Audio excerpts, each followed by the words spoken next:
What up, what up, what up? What's up, y'all? Guess what today is? That's right. You guessed it. It's Saturday, and what we do on Saturday, I got my little bullet and my little travel bullet. I got my Legava Privada cigar. It's Saturday. It is Talk Your Shit Saturday. I know y'all been waiting on Talk Your Shit Saturday, but I'm gonna be honest with y'all, man. I ain't really been motivated to do it. I've been trying to get other people to do it, but it is what it is. But today we're gonna talk about brotherhood. Brotherhood is the discussion. Now, what is brotherhood to you? Now, I think that phrase or that meaning or that saying probably different for everybody across the board. We could talk about brotherhood in the MC. And for those who don't know MC, I like sure whiskey helps. Drinking whiskey too. So brotherhood in the MC, we could discuss that. So brotherhood, I believe, is going to be different for everybody. Like, everybody's not going to have the same definition. It's like love. To me, love is an action word. Like, you can only display love. You can't, like, it's not a tangible. You have to, it's action. Excuse me. So anyway, brotherhood. Let's get back to it. Can you have brotherhood with people who aren't in your club? I believe you can. As a matter of fact, I know you can because I do. Whether these people in the relationship started within my club and then we separated, went our separate ways, or as people who just happen to be in other clubs and we just built a bond. You know what I'm saying? You built a bond, and even though you carry a different patch, the brotherhood still be there, man, because you still fuck with them people. You know what I'm saying? Now, the people that be in your own fucking club, they be the worst ones a lot of times, man. You gotta get into it, bro. They be the worst ones sometimes, dog. Like, sometimes, keep it a beam, man. There be some shitbags in our own fucking club. Sometimes it be in your own chapter. And if you think it ain't none, then it's probably you. It's probably you. If you don't think it's a few shitbags in your club, or even in your chapter, you probably the shitbag. I know it's a couple in mine. I know it's a few. So, I mean, but let's get back to brotherhood. Brotherhood is, are you gonna be there for your brother? Are you gonna put his needs above yours? Are you gonna be there for him? Even when y'all not seeing eye to eye. If he needs you, you gonna be there? Or you just gonna be like, man, forget that man. But he in a time of need. Or you be there in that time of need and you waiting for your one moment so you could just throw it in his face. Is that really brotherhood? Or is that just some sucker shit that you really wanted to do? Like, you just couldn't wait to help them. Because some people love to be wanted. I mean, love to be needed. They need to be needed. Like, they got to come to the rescue. But when there's no one for them to rescue, they start creating issues. You know what I'm saying? Just so they can use that shit against you later. Remember when I did this for you? Remember I did that for you? All them remember when ass people. Another one. All them remember when. No, fuck that. If you gonna do it, do it. But don't do it and throw it in my face. Because I don't do it to you. And no, this hasn't happened recently. I'm just speaking from past experiences. But back to brotherhood. So if you consider, I think everybody's not a brother. Come on. You right in the middle of Talk Your Shit Saturday. Talking your shit Saturday. Yeah, Talk Your Shit Saturday. We got Deacon coming on now. Deacon, you gonna get on camera today? You know what? I might as well. You might as well?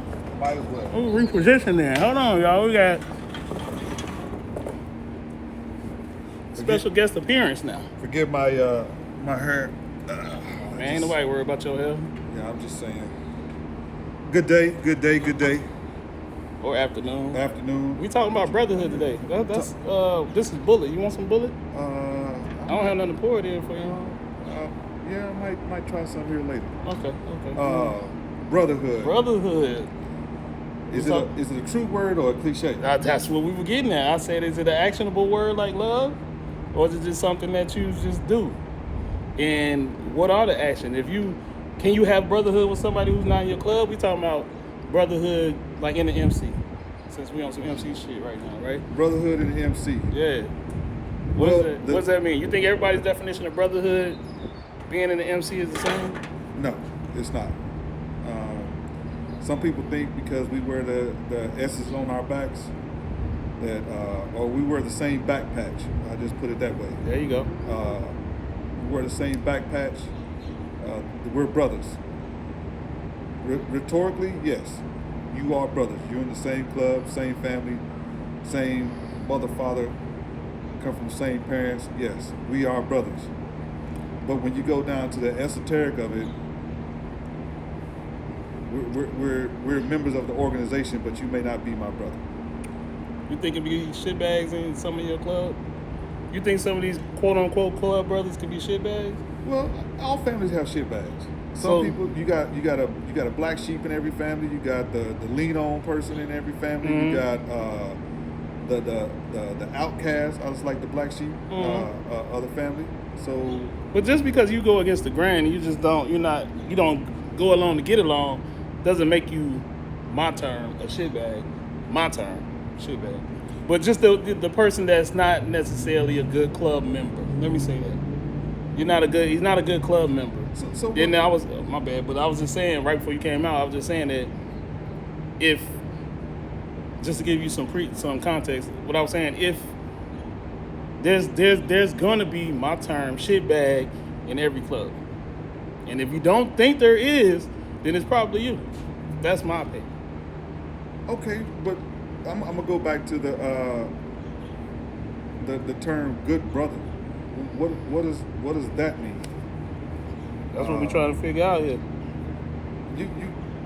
You got brothers who pick up the bylaws and they read the bylaws, they understand the bylaws, and they work to enforce the bylaws. And because they follow the bylaws and try to hold other people accountable to the bylaws, they get labeled as a shitbag, whereas the majority of the members look at the bylaws as a living document that can be changed along the way. And yes, it is a living document, but there's procedures in changing it. But until it goes through those processes of changing it, we're supposed to be going by the bylaws, those rules and guides that everybody's supposed to follow. Mm-hmm. But because I choose to enforce it, now I'm the shitbag of the club because I'm the one that's always bringing up the infraction or the proper way to do it, and not want everyone else to do what the bylaws say we're supposed to do or how we're supposed to do it or not do it. I don't consider that type of member to be a shitbag, though. I'm talking about the one that's consistently breaking the rules, not doing what they're supposed to be doing, not riding their motorcycles, not showing up to events, or the ones that always want to. They are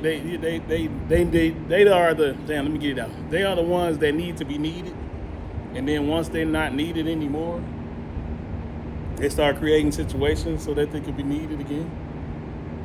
You understand what I'm saying? Yeah. So in the same vein, if you live by the bylaws, you can die by the bylaws. If the infractions are so that you can point to the bylaws and say, what does the bylaws say? And you read it and you understand what the bylaws say, then you put yourself in the situation the bylaws do to you what the bylaws say it's supposed to do. It's not something I do, not something the president do, something the bylaws do. You got that person that's always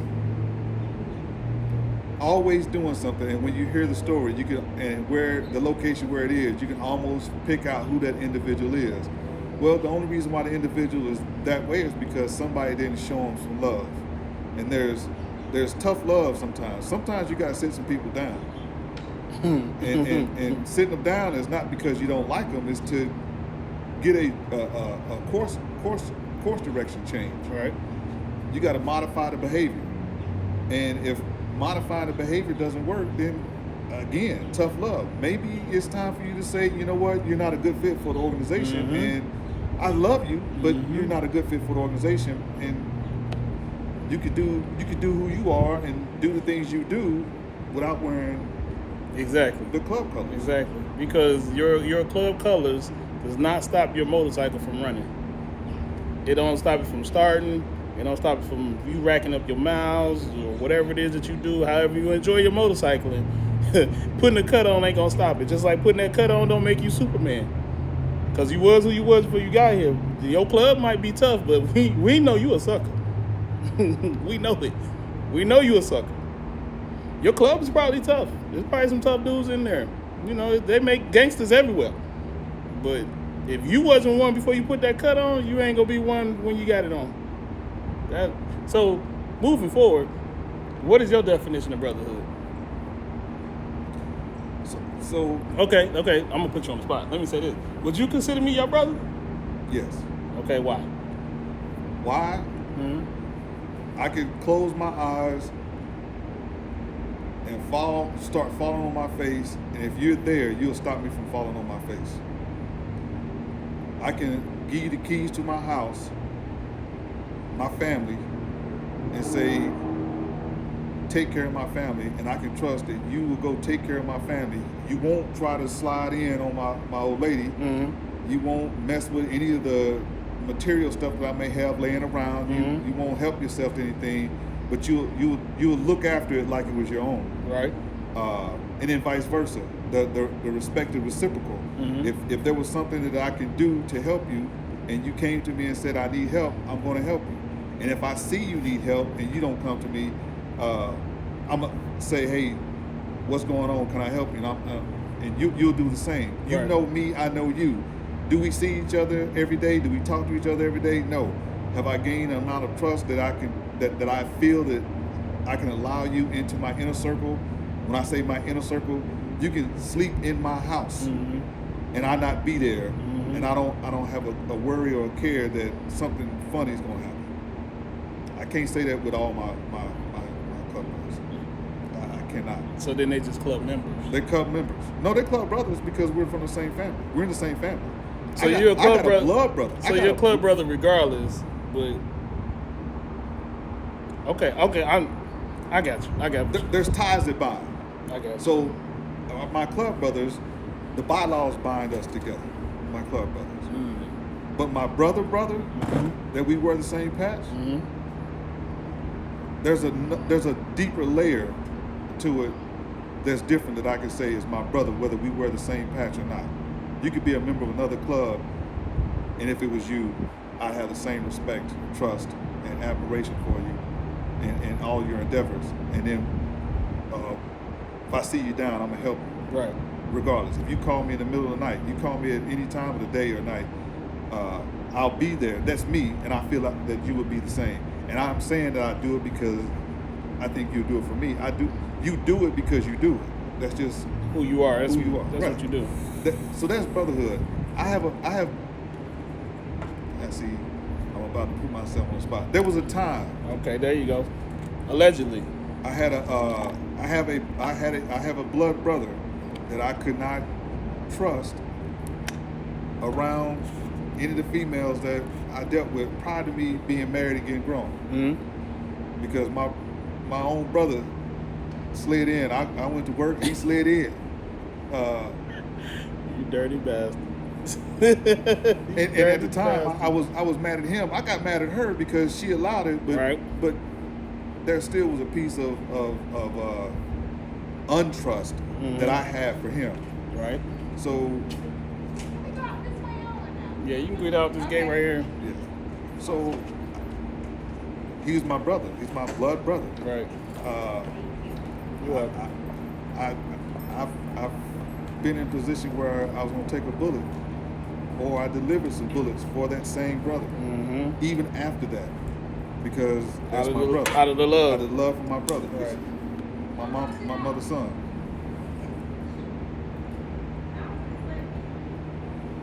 Hold on. Yeah. That's okay. So why he gonna help the ladies? What he's saying is, y'all some shitbags. Stop being shitbags. You shitbag ass club brothers or you shitbag ass friends. Just leave people the fuck alone, man. Get away from them. Get the fuck out of here. That's what he's saying. That's what I heard. But he back now. I'm gonna let him tell his story. Was that Cliff Note? Yep. Okay. Mm-hmm. Yeah. So. I'm gonna edit it out. Okay. I'm not. So So yeah, but there was a mistrust on my part for him. And I told him, you know, at the time that he did it, that he'll never be trusted to be around anybody that I care about, female wise, on that level. But everything else, he's my brother. But I still had something for him. And then I had to get over it. I had to mature and say that was a trick. So is the brotherhood really in your version is brotherhood based off of trust? Like that, the cornerstone of brotherhood is trust for you? That's what I heard. It's respect, and from respect comes trust. Okay. I can respect you and not trust you. But for me to get to true brotherhood, there's got to be some trust. There's got to be some loyalty. There's got to be, but it starts with a foundation of respect. If I can't respect you, right, because we're in the same family, you my club brother, but I can't function with you. If I don't want to be in a formation with you, right, you always got to be the one riding in front of me, or 4-5 bikes behind me. mm-hmm.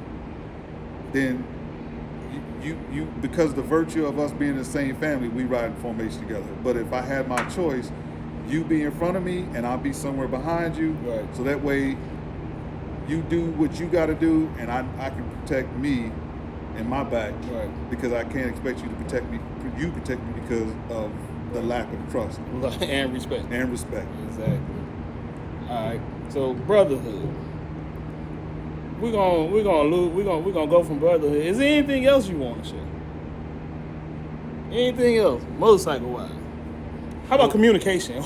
Let's talk about the lack of communication in a all male motorcycle club, because that's what we're in, because I stay out of women's business.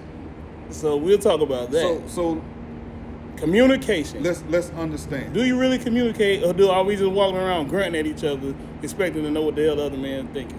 I think it's the latter, and it's the virtue of you got nothing but alpha males in this organization, and when to make something happen, it takes a bunch of alpha males in order for things to happen. Mm-hmm. And because of that, our language is more doing versus vocalizing and sharing visions. Mm-hmm. Some of your greatest generals, what made them great was they had a vision and they can share their vision. But when they share their vision, they give it to a bunch of alpha males that do. True. Not necessarily need to communicate or express anything. They just do. Right. And because of the nature of where we are and what we do, and we're not in an organization to develop leaders, we have a bunch of people that are more doers than we have people who are communicators. So there is a lack of communication in I'm gonna say some motorcycle clubs, because I've not been in everybody's motorcycle club. Absolutely. But I'm gonna say amongst men have always been challenged to be able to communicate effectively. You look at any past relationship, it started and ended because of lack of communication most times. So if we can't do it with our supposed significant other, how in the hell are we gonna be able to do it with a bunch of jacklegs that we run around with on these bikes? How? It starts at home, man. It's got to. So, yeah, you should be able to communicate with your lady. Like, that should be the easiest part. To communicate with a bunch of dudes who not necessarily, y'all on the same mission, but y'all trying to take 3 different paths. So that's the other thing. How many, some of the organizations out there that are quote unquote well organized, well disciplined, operating motorcycle clubs, all male motorcycle clubs, if you had a chance to sit down and be a fly on the wall, do they have effective communication? Or do you have you have some communicating and then a bunch of following? from conversations I've had with other people and other MCs, 99 and Diamond alike, a lot of times we all have the same issue. We don't communicate effectively. We walk around and we communicate with ego. We have this huge bravado about ourselves, and we don't. And nobody wants to seem like they're being the lesser in a situation or feel like they're being taken advantage of in a situation. And your ego gets in the way of a lot of stuff, which creates a lot of conflict, creates a lot of unnecessary issues in the club. So we don't effectively communicate. And I've talked to people who, like I said, in other clubs, situations, organizations, I should just say, and so it's across the board, man. It's a key word you just said. You said ego. Mm-hmm. I think that's the biggest downfall of men, males, and men, and that's just not in the Motorcycle Club. I think egos get in the way oftentimes, which causes conflict in getting to a common resolution or a common pathway. Because if we were talking about being in a club, we're all alphas. Somebody's got to be the dominant alpha. That's true. So if you can't buy into this is the dominant alpha, and I'm going to follow the dominant alpha based on his guidance, and sometimes there's no guidance, but I seek guidance, but I follow the dominant alpha, right, to accomplish the objective that they have in their mind. We choose to say, well, he didn't tell me to do it. It ain't my responsibility. Why I got to do it? That ain't my job. It ain't my job. Yeah. Look at them jokers over there. If it was me, I'd do this, and this. Versus go up and say, hey, Prez, I ain't trying to get in your business. Have you considered this? Because this is the other thing. There's some seasoned brothers in every organization. They live life. They've done some things. They may not be in charge, but they still have those experiences and those life challenges they've overcame or went through. What's wrong with you being you're in charge and you're younger? What's wrong with you being able to accept some guidance from a seasoned brother to kind of give you an understanding of the road that you're getting ready to go on? Right. Now, you said that. It's funny you said that because a couple days ago I heard KRS-One post some stuff, and he said that the younger generation needs to listen to the older generation for the simple fact that the older generation can give the younger generation wisdom beyond their means. Like, so I can impute in you wisdom to move around certain scenarios, this, that, and the third, so that you become a better person. But also, the older generation needs to talk and listen to the newer generation because they keep us up to date. I'm paraphrasing now because I can't remember exactly. I remember what you said. They keep us up to date, and then you can move more freely with the wisdom that you had, and it makes it more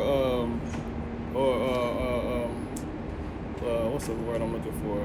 Not congruent, but conducive to the situation. Yeah, I agree. And that's wisdom. But the problem is, somebody has to hear it. Man, a lot of people don't hear it because their ego don't want to hear it. There you go. Their ego definitely don't want to hear it. That part. Their ego don't want to hear it. How do you? But here's the thing, though. There are some young leaders who are looking for wisdom, and if you are a young leader who's looking for wisdom, it's not gonna come. It's not gonna come track you down. You know what I'm saying? It's not gonna come. I told someone recently, hey, bro, I'm not gonna come hunt you down to give you this game. I don't know what you don't know. I don't know where you may have a deficiency at in with how you operate in your space. So if you don't come to me looking for the wisdom, looking for the input, or me possibly putting you in touch with someone else who has the direct answer to your questions, then how am I to know? Because you won't talk, you won't say nothing. Then I don't want you to fail, but I don't know that you're failing if you don't communicate. The scriptures describe wisdom as a woman. The wisdom of Solomon and the Psalms. Solomon called wisdom her, she, because she is elusive. She's beautiful to adorn, beautiful to look at, beautiful to behold. But once you have her in front of you, you have to engage. Because if you don't engage, you don't ever understand why the wisdom is so beautiful. Right. You just sitting back and admiring. You gotta seek wisdom out because it's elusive. But once you get that wisdom, then what? So my thing is, if I give it to you, then what you gonna do with it? Let's not waste our time now, because we could be talking about something else that's funny and everything else. But if I give you the game and I give you the wisdom, for me, now I have expectations of you. That's what comes along with it for me. If you ask me, my guidance, my information, my whatever I give you, I'm not gonna charge you. But what I have expectations. Once I give it to you, I expect you to apply the wisdom and the knowledge that I gave you. I absolutely, unequivocally, 100% expect you to start to implement it ASAP. So I'm gonna take it back to the scriptures. What you just imparted was knowledge. Okay. And you imparted knowledge of a situation, knowledge of an experience, knowledge of this. But until you apply the knowledge, then you will gain wisdom once you apply it. Let's back up. Before you go to apply, you have to seek, and I say wise counsel. You have to seek something from within. Mm-hmm. And then it comes to you, discernment, to how you're supposed to, how you should apply it in your situation. That's how you gain wisdom. You receive knowledge, then you apply it. But you have to discern what parts to apply, what parts not to apply, how much pressure to include. That's where all wisdom comes in. It's applied knowledge and learning becomes wisdom. And the wisest man, Solomon was blessed with wisdom from the Most High. Mm-hmm. But he had to seek counsel with the Most High. Mm-hmm. and get discernment. And when situations came to him, he took the knowledge that he had and he applied it and with discernment. And from outside, people looked at Solomon and said, he is the wisest man. Look how he did this. Right. But I guarantee you, he was probably thinking in his mind, am I doing the right thing? Man, when you're in a leadership role, you're always thinking, have you done the right thing? You're always thinking, could you have done more? Should you have done this? It's a constant critique. You're constantly critiquing yourself on, the decisions that you made, where your failures were, where your strengths were. That's constant. Like, I understand it. I definitely get it. That's a constant. Because we're constantly evolving. So I understand that point. I definitely understand that point. Anything else you want to share with these people on this lovely Saturday in Fayetteville, North Carolina?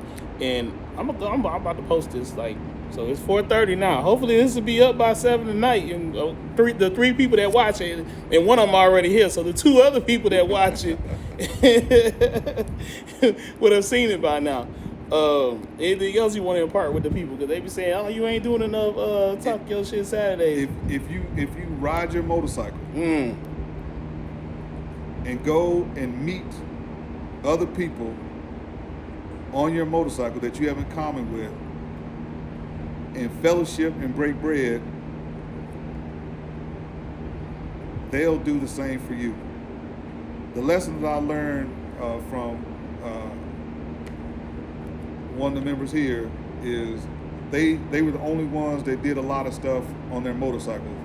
They just went, a few hours out their way, went across the state line to a bike night, introduced themselves, had a couple of drinks, fellowship, showed some support, asked some questions, got to know some people, and did that a couple of times, not asking for anything in return. When the time came for them to have their event, amazingly, those same people he sat down and broke bread with came and showed support because they want to function with somebody who functions with them. If you ride a motorcycle and you want to experience a greater experience, love, bond, kinsmanship with our people who ride motorcycles, go out and be with other people. If you stay in your backyard all the time, the only thing you'll know is your backyard. You think your backyard is the best backyard they ever had. Mm-hmm. And until you go somewhere else, you may realize that your backyard don't even have any grass in it. You don't even really know what Kentucky grass look like. Exactly. I had the guy said Kentucky bluegrass ain't real because there ain't no such thing as bluegrass. That's another story. But you won't realize that you don't have any grass. Then you go see someone else's backyard and see that they have grass and understand how they got the grass to cultivate and what they had to do. Now you can take that knowledge and that knowledge and experience and bring it back to your backyard, lay it down, cultivate it, and watch it grow in your backyard. Right. Now you're experiencing and expressing wisdom. Right. So I'm gonna wrap it up here. I'm Osiris the God. This is my brother Deacon. Not that other brother, the club brother. All right. We're just gonna be clear now. You know what I'm saying? And I'm gonna wrap it up and I'm gonna say this. Exposure leads to expansion. So like you said, if you get on your motorcycle, you ride outside of your little backyard, and you get exposed to some other stuff, you can expand yourself. You can expand the people around you. You can expand the people in your sphere of influence. And I'm gonna also say, I'm gonna leave off on this. Put your ego to the side and communicate with your brother, man. Like effective communication. Not just going back and everybody stumping their chest. Effective communication, man. Listen to what the man got to say. Listen to what the man got to say. You don't have to agree. Just because you communicate doesn't mean you have to agree, because we're not going to always agree. All right? So I'm Osiris the God. This is my brother Deacon. This is Talk Your Shit Saturday, and we out.